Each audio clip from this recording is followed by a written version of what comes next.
बस्तर में बदलाव दिख रहा है या नहीं दिख रहा? मेरा नाम पीयूष है और मैं एक टीचर हूँ और मैं बच्चों को पढ़ाता हूँ और मैं देख रहा हूँ कि पिछले 15 सालों से जब से छत्तीसगढ़ में ये नक्सली उन्मूलन शुरू हुआ है और जो एक टारगेट रखा गया है कि अगले साल तक नक्सलियों को खत्म करना है, तो इस बिहाफ पे मैं सिर्फ एक बात कहना चाहता हूँ कि नक्सलियों का खत्म होना बहुत अच्छी बात है, खत्म हो, लेकिन उसमें जब विकास की एक अंधी दौड़ शुरू होगी और उसके कारण जो हमारे जल जंगल और जमीन का विनाश होगा, सिर्फ इस पर सरकार ध्यान दे।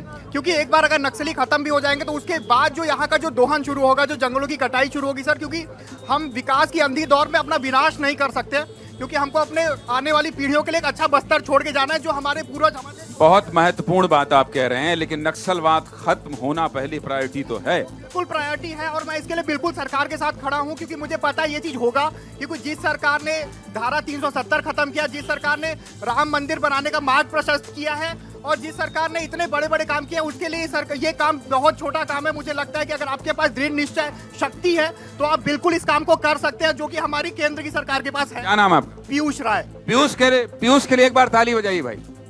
पीयूष, आप मुझे लगता है पीयूष राय अपना नाम बता रहे हैं। आप कहाँ, पूर्वांचल से, गाजीपुर से हैं? से हूँ, भूमिहार हूँ मैं। अच्छा, गाजीपुर से हैं और भूमिहार हूँ मैं। चलिए, हम समझ गए थे जब आप नॉन स्टॉप बोल रहे थे। आप लोग बहुत सारे लोग हैं, बस हमें एक सवाल, मेरा एक ही सवाल है, बस्तर में बदलाव दिखाई दे रहा है? आपको लगता है, आप महसूस कर पा रहे हैं? जी हाँ, मैं बीजापुर जिला से हूँ और मैं रिटायर्ड प्रिंसिपल हूँ।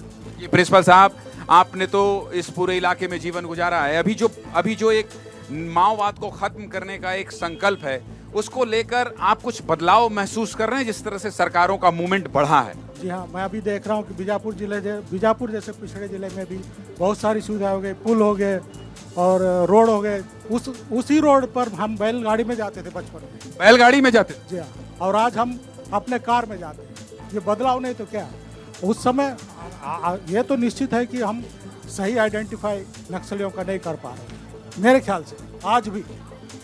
मतलब आप ये बताइए पर्टिकुलर किसी व्यक्ति को आप, मतलब बहुत सारे ऐसे लोग भी हैं जिनको आप आइडेंटिफाई नहीं कर पा रहे। तो मुझे ये डर है कि फ्यूचर में कहीं ये जो नव जागृत होने वाले पौधे हैं ये बड़े ना हो जाए, तो इनको ऐसी शिक्षा दी जाए कि उस मार्ग पर ना चले। हम आज तो नक्सलवाद समाप्त कर रहे हैं, लेकिन उनका कहीं ना कहीं जड़ होगा ना, उस जड़ को भी समाप्त करने की दिशा में सोचना चाहिए। उसके लिए शिक्षा एक बहुत बड़े महत्वपूर्ण चीज़ है। निश्चित तौर पर शिक्षा में आप कहाँ से हैं, आप कहाँ से आए हैं? और बहुत देर से सुन रहे हैं और मुझे बहुत जागरूक श्रोता भी लग रहे हैं और वक्ता भी अच्छे लग रहे हैं, इसलिए आपसे जानना समझना चाहता हूँ। ऐसा नहीं है, मैं तो बस्तर का ही हूँ। बस्तर तो वास्तव में बदल रहा है, आने वाला समय में और बदलेगा। आज आदरणीय बस्तर में गृह मंत्री जी आए तो वास्तव में बस्तर के लिए भी सौभाग्य की बात है।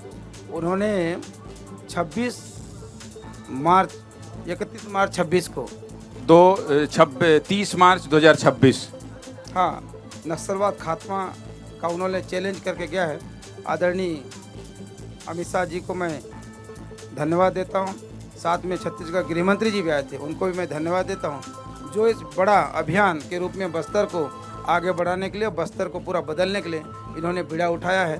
पूर्ण विश्वास है कि बस्तर आने वाला समय में बदलेगा। खड़े हैं, आपसे भी जानना चाहता हूँ कि बस्तर का ये जो इतनी भीड़ आ रही है, गृह मंत्री आ रहे हैं, बड़े बड़े दावे हो रहे हैं, फोर्स आ रही है, माओवादी मारे जा रहे हैं, आप भी यहीं के हैं, आप क्या महसूस कर रहे हैं? नहीं, बस्तर में बदलाव तो पूरा है। आज जो बस्तर में जो भीड़ दिख रही है ये बदलाव का ही है। दूर दराज से जो लोग आ रहे हैं, आज से कुछ साल पहले आप देखिए कि बस्तर में भीड़ सिर्फ शहर की होती थी, आसपास के गांव के थोड़े बहुत लोग आते थे, लेकिन आज कल की जो भीड़ थी उसमें बस्तर के सभी गांव के लोग आपको जगदलपुर के अंदर में जो है दशहरे में नजर आए होंगे। हाँ, क्या बोल रहे थे आप?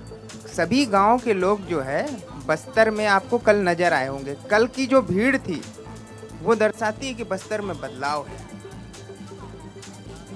ये बदलाव है और छोटा सा बालक है, क्या बात है, बहुत बड़ा। अरे नहीं, ना ना ना ना ना भाई, ये नेचुरल है। फोटो खींचो, फोटो खींचो, अरे आओ फोटो खींचो, अरे फोटो खींचो, आप इनको रोको नहीं यार। यही तो है, बस्तर के लोगों को बहुत रोका टोका भी गया है। फोटो खींचिए आप बच्चे की, यही तो है। इसी मेल मिलाप के साथ तो बस्तर बदलेगा, बस्तर की तस्वीर बदलेगी। मैं वो बहुत अच्छे से मुझे याद है, मैंने फेसबुक में एक स्टोरी शेयर की है। गांव में जो रोपा लगाते हैं धान का, मैं सुकमा से लौट रहा था और एक खेत में एक बच्ची दिखी मुझे, बहुत सारी महिलाएं दिखी। देखिए कितने कॉन्फिडेंस से ये गए वहां, फोटो खिंचाए और इनके परिजन खींच के आए। यही खूबसूरती है। तो पालनी नाम था या कुछ नाम था उस बच्ची का, मुझे याद नहीं है। और मैं खेत में फोटो खिंचाने गया, वो रोपा लगा रही थी और उसने तुरंत मुझे टोका। मैंने कहा क्या हुआ? बोले हम लोग फोटो खिंचाने के साधन बन गए हैं। मैंने कहा क्यों, आपको बुरा क्यों लगा? बोले मैं बीएससी करती हूँ। आपको आज 7-8 साल पहले की बात बता रहा हूँ। तो ये जो अपनापन है, ये सभी जगह से कनेक्ट करना पड़ेगा। मेरे साथी अभी मेरे छोटे भाई कह रहे थे आप रायपुर में बैठ के विकास देखते हैं। ना भाई ना, रायपुर में नहीं, बस्तर में उतर कर जमीन में बात करते हैं कि बस्तर कैसे बदल रहा है।